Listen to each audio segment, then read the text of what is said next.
Harry Potter and the Prisoner of Azkaban, Chapter 17, Cat, Rat, and Dog. Harry's mind had gone blank with shock. The three of them stood transfixed with horror under the invisibility cloak. The very last rays of the setting sun were casting a bloody light over the long-shadowed grounds. Then, behind them, they heard a wild howling. "Hagrid," Harry muttered. Without thinking about what he was doing, he made to turn back, but both Ron and Hermione seized his arms. "We can't," said Ron, who was paper white. "He'll be in worse trouble if they know we've been to see him." Hermione's breathing was shallow and uneven. "How could they?" she choked. "How could they?" "Come on," said Ron, whose teeth seemed to be chattering. They set off back towards the castle, walking slowly to keep themselves hidden under the cloak. Light was fading fast now. By the time they reached open ground, darkness was settling like a spell around them. "Scabbers, keep still," Ron hissed, clamping his hand over his chest. The rat was wriggling madly. Ron came to a sudden halt, trying to force Scabbers deeper into his pocket. "What's the matter with you, you stupid rat? Stay still." "Ouch! He bit me." "Ron, be quiet," Hermione whispered urgently. "Fudge'll be out here in a minute." "He won't stay put." Scabbers was plainly terrified. He was writhing with all his might, trying to break free of Ron's grip. "What's the matter with him?" But Harry had just seen, slinking towards them, his body low to the ground, wide yellow eyes glinting eerily in the darkness, Crookshanks. Whether he could see them or was following the sound of Scabbers' squeaks, Harry couldn't tell.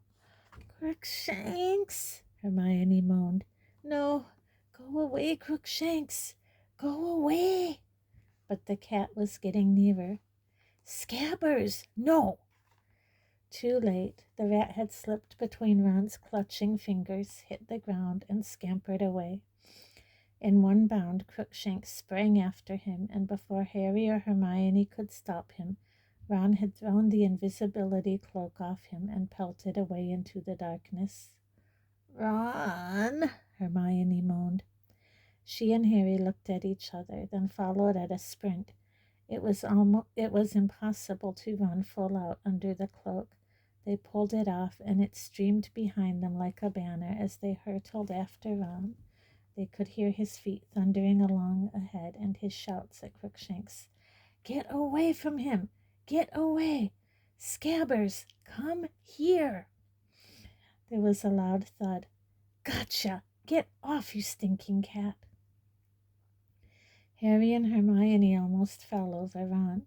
They skidded to a stop right in front of him. He was sprawled on the ground, but Scabbers was back in his pocket. He had both hands held tight over the quivering lump. "Ron, come on, back under the cloak," Hermione panted. "Dumbledore, the minister, they'll be coming back out in a minute." But before they could cover themselves again, before they could even catch their breath, they heard the soft pounding of gigantic paws. Something was bounding towards them out of the dark. An enormous, pale-eyed, jet-black dog. Harry reached for his wand, but too late. The dog had made an enormous leap, and its front paws hit him on the chest. He keeled over backwards in a whirl of hair. He felt its hot breath, saw inch-long teeth, but the force of its leap had carried it too far. It rolled off him.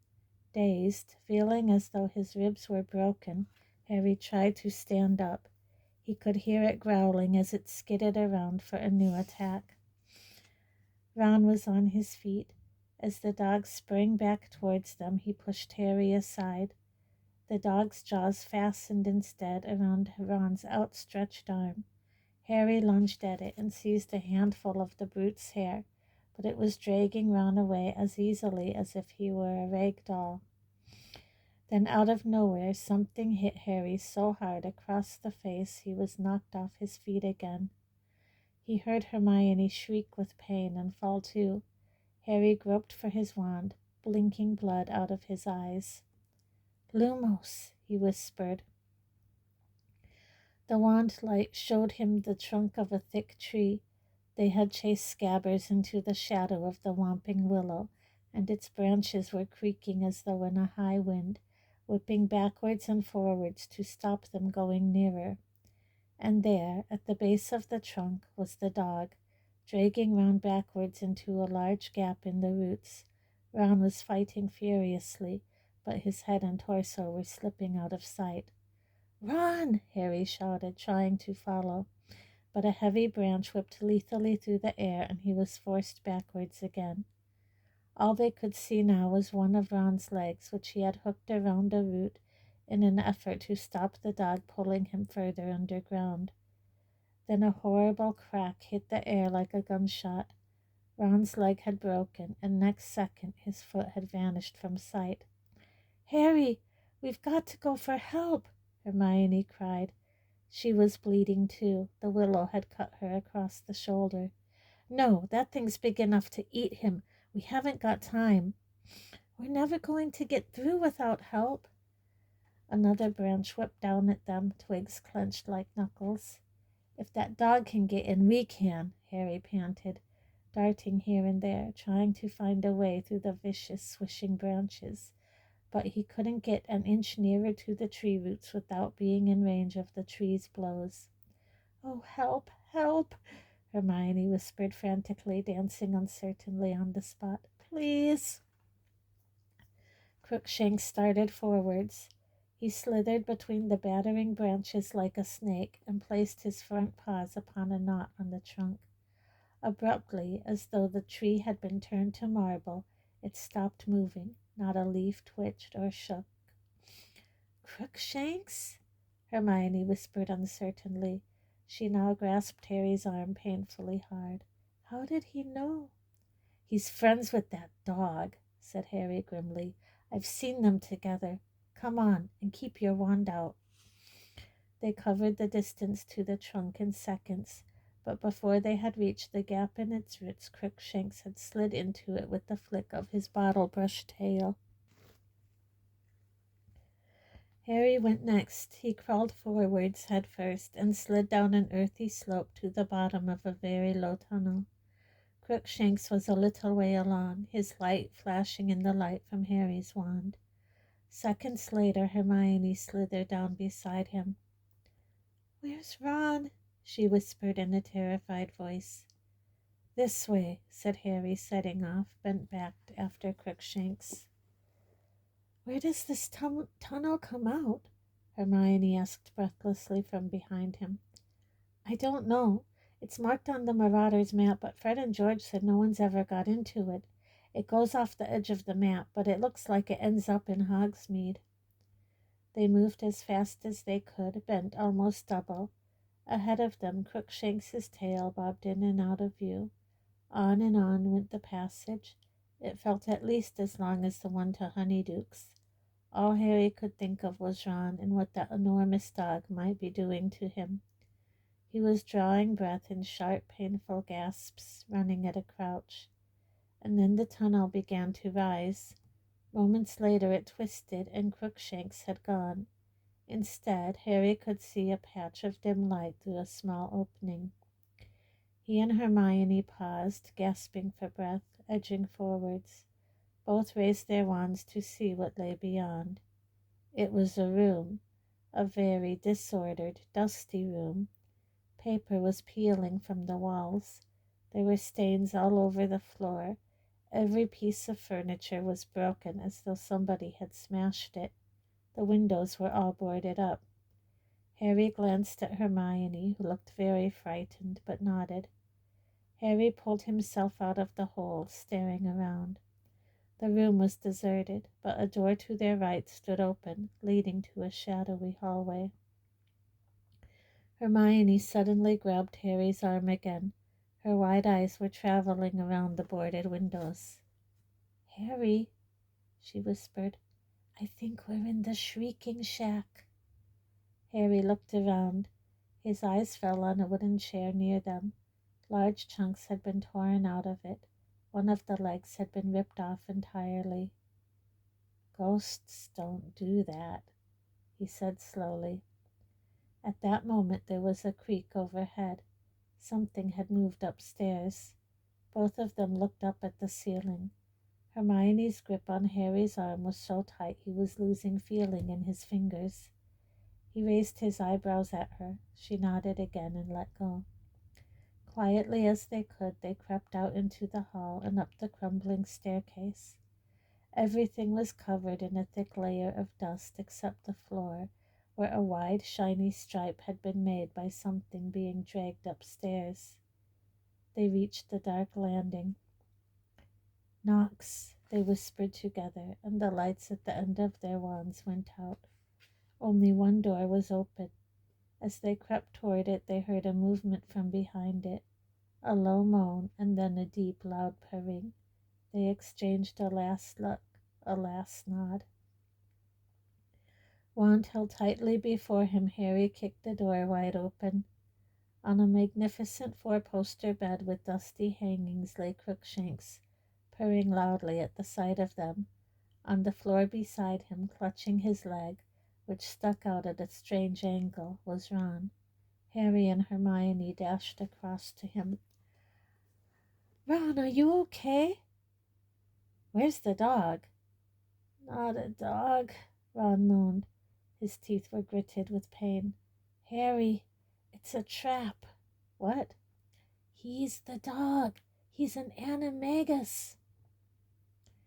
Ron was staring over Harry's shoulder. Harry wheeled around. With a snap, the man in the shadows closed the door behind them.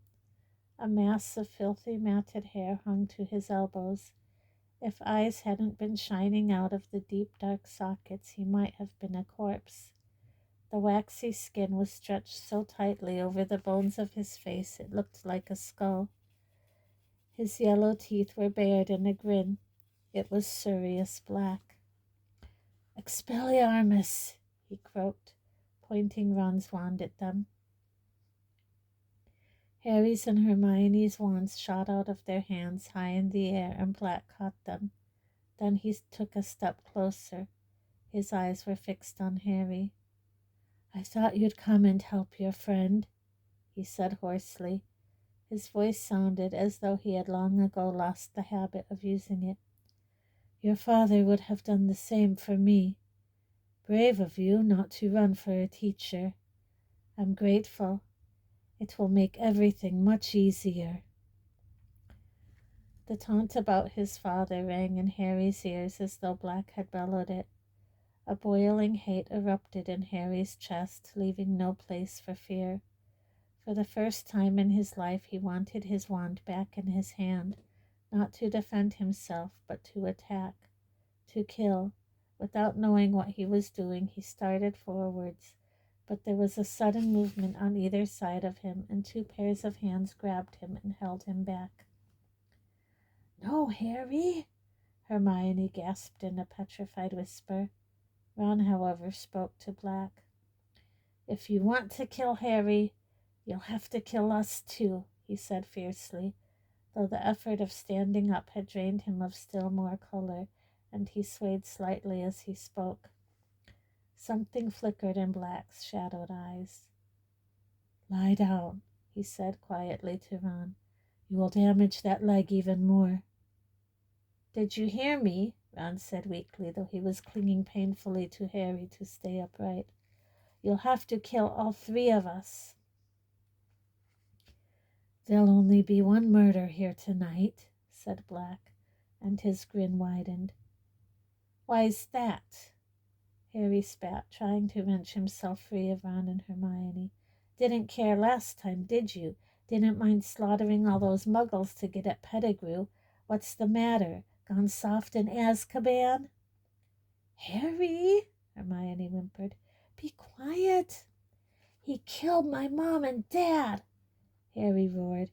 and with a huge effort he broke free of Hermione and Ron's restraint and lunged forwards. He had forgotten about magic. He had forgotten that he was short and skinny and 13, whereas Black was a tall, full-grown man. All Harry knew was that he wanted to hurt Black as badly as he could, and that he didn't care how much he got hurt in return. Perhaps it was the shock of Harry doing something so stupid, but Black didn't raise the wands in time. One of Harry's hands fastened over Black's wasted wrist, forcing the wand tips away. The knuckles of Harry's other hand collided with the side of Black's head, and they fell backwards into the wall. Hermione was screaming. Ron was yelling. There was a blinding flash as the wands in Black's hands sent into the air a jet of sparks which missed Harry's face by inches. Harry felt the shrunken arm under his fingers twisting madly, but he clung on, his other hand punching every part of Black it could find. But Black's free hand had found Harry's throat. "No," he hissed. "I've waited too long."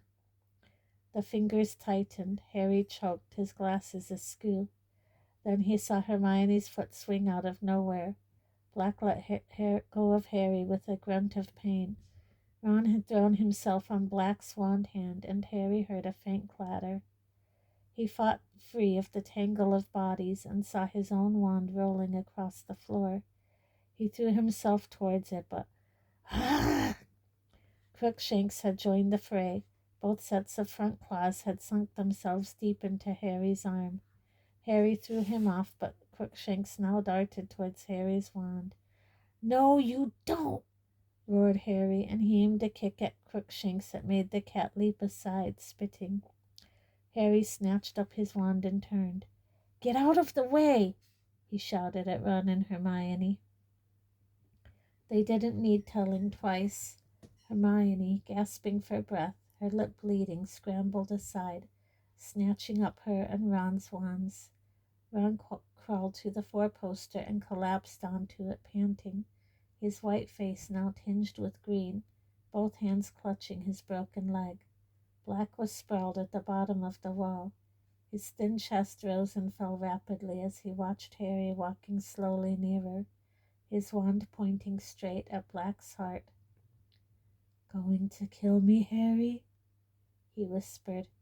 Harry stopped right above him, his wand still pointing at Black's chest, looking down at him.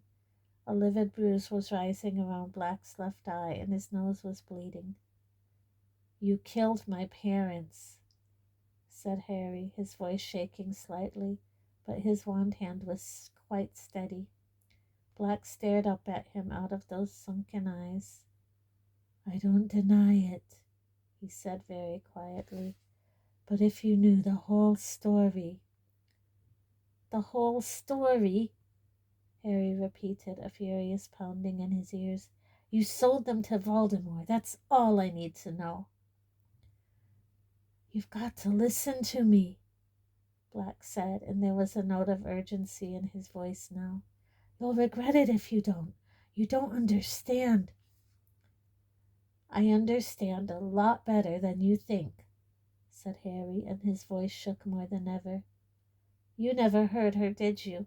My mom, trying to stop Voldemort killing me? And you did that. You did it." Before either of them could say another word, something ginger streaked past Harry.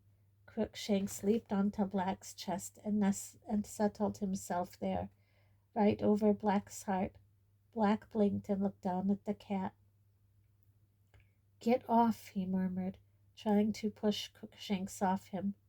But Crookshanks sank his claws into Black's robes and wouldn't shift. He turned his ugly, squashed face to Harry and looked up at him with those great yellow eyes.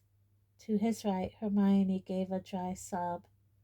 Harry stared down at Black and Crookshanks, his grip tightening on the wand. So what if he had to kill the cat too? It was in league with Black.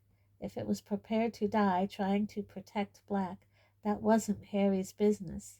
If Black wanted to save it, that only proved he cared more for Crookshanks than Harry's parents. Harry raised the wand. Now was the moment to do it. Now was the moment to avenge his mother and father. He was going to kill Black. He had to kill Black. This was his chance. The seconds lengthened, and still Harry stood frozen there, wand poised, Black staring up at him, Crookshanks on his chest. Ron's ragged breathing came from the bed. Hermione was quite silent. And then a new sound. Muffled footsteps were echoing up through the floor. Someone was moving downstairs. "We're up here!" Hermione screamed suddenly. "We're up here! Sirius Black! Quick!" Black made a startled movement that almost dislodged Crookshanks. Harry gripped his wand convulsively. "Do it now," said a voice in his head. But the footsteps were thundering up the stairs, and Harry still hadn't done it. The door of the room burst open in a shower of red sparks, and Harry wheeled around as Professor Lupin came hurtling into the room, his face bloodless, his wand raised and ready. His eyes flickered over Ron lying on the floor, over Hermione cowering next to the door, to Harry standing there with his wand covering Black, and then to Black himself, crumpled and bleeding at Harry's feet. "Expelliarmus!" Lupin shouted. Harry's wand flew once more out of his hand. So did the two Hermione was holding. Lupin caught them all deftly, then moved into the room staring at Black, who still had Crookshanks lying protectively across his chest. Harry stood there, feeling suddenly empty. He hadn't done it. His nerve had failed him. Black was going to be handed back to the Dementors. Then Lupin spoke, in an odd voice, a voice that shook with some suppressed emotion. "Where is he, Sirius?" Harry looked quickly at Lupin. He didn't understand what Lupin meant. Who was Lupin talking about? He turned to look up at Black again. Black's face was quite expressionless. For a few seconds he didn't move at all. Then, very slowly, he raised his empty hand and pointed straight at Ron. Mystified, Harry glanced around at Ron, who looked bewildered. "But then," Lupin muttered, staring at Black so intently it seemed he was trying to read his mind. "Why hasn't he shown himself before now? Unless—" Lupin's eyes suddenly widened, as though he was seeing something beyond Black, something none of the rest could see. "Unless he was the one. Unless you switched. Without telling me?" Very slowly, his sunken gaze never leaving Lupin's face, Black nodded.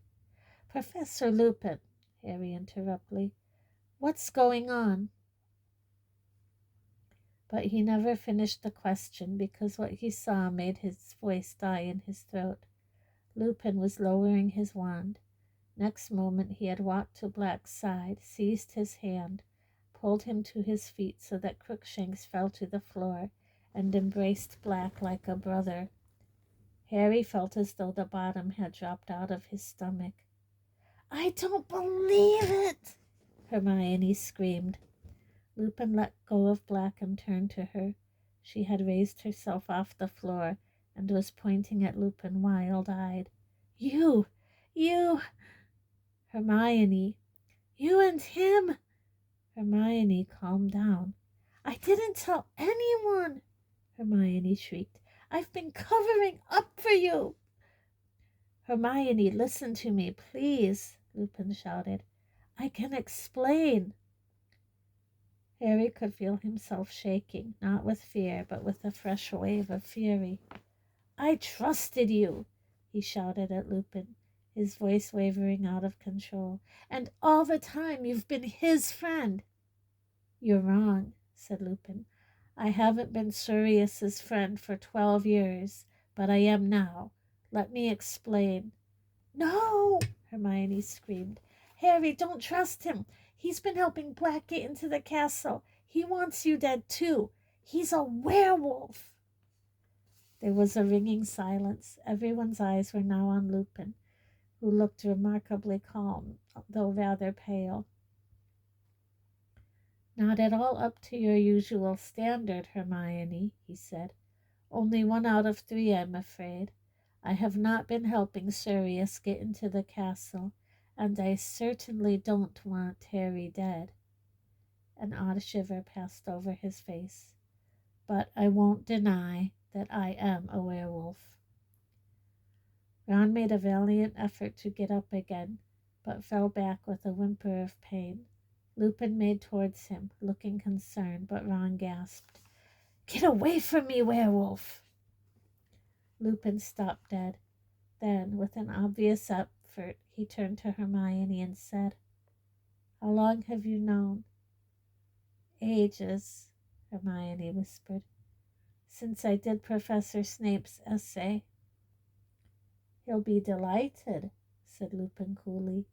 "He set that essay hoping someone would realize what my symptoms meant. Did you check the lunar chart and realize that I was always ill at the full moon? Or did you realize that the boggart changed into the moon when it saw me?" "Both," Hermione said quietly. Lupin forced a laugh. "You're the cleverest witch of your age I've ever met, Hermione." "I'm not," Hermione whispered. "If I'd been a bit cleverer, I'd have told everyone what you are." "But they already know," said Lupin. "At least the staff do." "Dumbledore hired you when he knew you were a werewolf?" Ron gasped. "Is he mad?" "Some of the staff thought so," said Lupin. "He had to work very hard to convince certain teachers that I'm trustworthy." "And he was wrong," Harry yelled. "You've been helping him all the time." He was pointing at Black, who had crossed to the four-poster bed and sunk onto it, his face hidden in one hand. Crookshanks leaped up beside him and stepped down to his lap, purring. Ron edged away from both of them, dragging his leg. "I have not been helping Sirius," said Lupin. "If you'll give me a chance, I'll explain. Look." He separated Harry, Ron, and Hermione's wands and threw each back to its owner. Harry caught his, stunned. "There," said Lupin, sticking his own wand back into his belt. "You're armed. We're not. Now will you listen?" Harry didn't know what to think. Was it a trick? "If you haven't been helping him," he said with a furious glance at Black, "how did you know he was here?" "The map," said Lupin. "The Marauder's map. I was in my office examining it." "You know how to work it?" Harry said suspiciously. "Of course I know how to work it," said Lupin, waving his hand impatiently. "I helped write it. I'm Moony. That was my friend's nickname for me at school." "You wrote?" "The important thing is, I was watching it carefully this evening because I had an idea that you, Ron, and Hermione might try and sneak out of the castle to visit Hagrid before his hippogriff was executed. And I was right, wasn't I?" He had started to pace up and down, looking at them. Little patches of dust rose at his feet. "You might have been wearing your father's old cloak, Harry." "How do you know about the cloak?" "The number of times I saw James disappearing under it," said Lupin, waving an impatient hand again. "The point is, even if you're wearing an invisibility cloak, you show up on the Marauder's map. I watched you cross the grounds and enter Hagrid's hut. 20 minutes later you left Hagrid and set off back towards the castle, but you were now accompanied by somebody else." "What?" said Harry. "No, we weren't." "I couldn't believe my eyes," said Lupin, still pacing and ignoring Harry's interruption. "I thought the map must be malfunctioning. How could he be with you?" "No one was with us," said Harry. "And then I saw another dot moving fast towards you, labeled Sirius Black. I saw him collide with you. I watched as he pulled you to into the Whomping Willow. One of us, Ron said angrily. No, Ron, said Lupin. Two of you. He had stopped his pacing, his eyes moving over Ron. Do you think I could have a look at the rat? He said evenly. What? Said Ron. What's Scabbers got to do with it? Everything, said Lupin. Could I see him, please? Ron hesitated, then put a hand inside his robes. Scabbers emerged, thrashing desperately. Ron had to seize his long bald tail to stop him escaping. Crookshanks stood up on Black's lap and made a soft hissing noise. Lupin moved closer to Ron. He seemed to be holding his breath as he gazed intently at Scabbers. What? Ron said again, holding Scabbers close to him, looking scared. What's my rat got to do with anything? That's not a rat, croaked Sirius Black suddenly. What do you mean? Of course he's a rat. No, he's not, said Lupin quietly. He's a wizard. An animagus, said Black, by the name of Peter Pettigrew.